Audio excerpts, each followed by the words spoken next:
Morning. I think it's the 19th of April 2021. So a couple of things have happened since my last video. We've finished renting, so we've moved into my girlfriend's parents' house, which we've been there a week, and I probably found I was a bit anxious for the first few days, and I was quite foggy. Whether the anxiety caused the fogginess, the foggy caused the anxiety, who knows?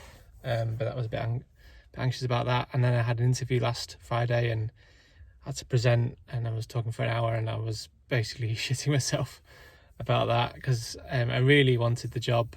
It was a second interview and still waiting to hear back on that anyway. But yeah, I wasn't feeling too great last week. First time in ages, went for a friend's barbecue and was quite selective about what I ate and what I drank. So did have a few drinks, mainly vodka and low calorie tonic. Had one cider. Was hungover yesterday, really strong tension headaches at some point yesterday, but they did subside after a while. I woke up this morning, I slept in because I was really tired and I felt like I needed to sleep in. I felt really foggy for a good couple of hours, and I was like, right, here we go again. Tension headaches are still there, but the brain fog seems to have subsided a little bit in the last half an hour. Whether it's because I'd had coffee about 45 minutes ago, probably, who knows. But I kind of feel okay. So yeah, I've been on Alflorix and Zenflor probably for about 2.5 months now. Haven't really seen dramatic improvement, particularly in my stools. So I've decided I'm going to stop taking them because they've run out shortly anyway. I'm going to go back to VSL 3, which I'm going to try for a couple of months. So that is delivered to me tomorrow. That needs to be refrigerated all the time. The difference between the two is VSL 3 has 10 billion bacteria, and it's lots of different types of bacteria, rather than Alflorix and Zenflor, they each have just one strain each.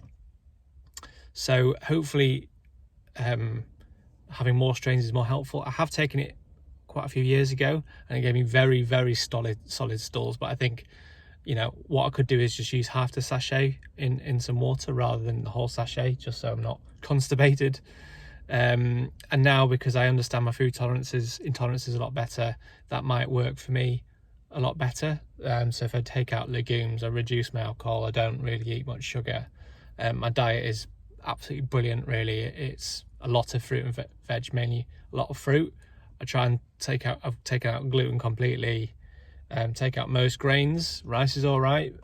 Corn I take a little bit of every now and again, but trying to reduce that as well. So hopefully that will help. I've also been lucky enough to be able to book in a private endoscopy and colonoscopy. So basically going in through the mouth for the endoscopy, looking at the small intestine, and then going up through the bum hole for the colonoscopy and looking at the large intestine, see if anything is going on there. It's costing me an absolute fortune. I also have lost my job recently, which is fantastic. So I've now applied for universal credit.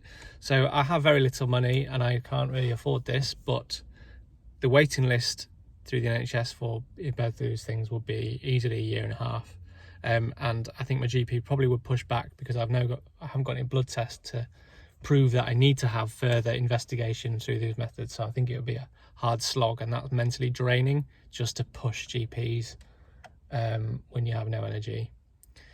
So I'm not expecting to get anything back from that. I'm expecting it to be all fine, but it's just more of a peace of mind thing to know actually there's nothing physically or obviously physically wrong. My gut instinct is that it's still a combination of maybe I'm missing some enzymes that can't digest some foods, and then that's enabling the food to carry on through the digestive system, and so bacteria are growing because they're feeding on that food that couldn't be digested from my body, and that's an ongoing issue. I think that, and potentially a leaky gut, which or high intestinal permeability, as doctors would refer to it as. I think a combination of these things is my particular issue. So I don't know, I think I'm trying stuff, and that's what keeps me going. It's good to not be in the job that I was in because they were not the best employers. Well, I'm probably not going to go into that any further than that, but yeah, just from a mental health perspective, it's good to be out of that job. Money, it could potentially be an issue. I mean, it's massively helpful that I'm living with my girlfriend's parents, so we don't have the rent to pay, so my outgoing shouldn't be too high. I'm really trying to make sure I don't spend anything that more than I need to. So I'm going to stop talking because we're over 5 minutes. But yeah, things were horrific this morning. Things have seemed to have got okay in the last half an hour. It may well change again. I'm going to go for a walk with my parents this afternoon, which would be nice. So I'll speak to you later. Bye.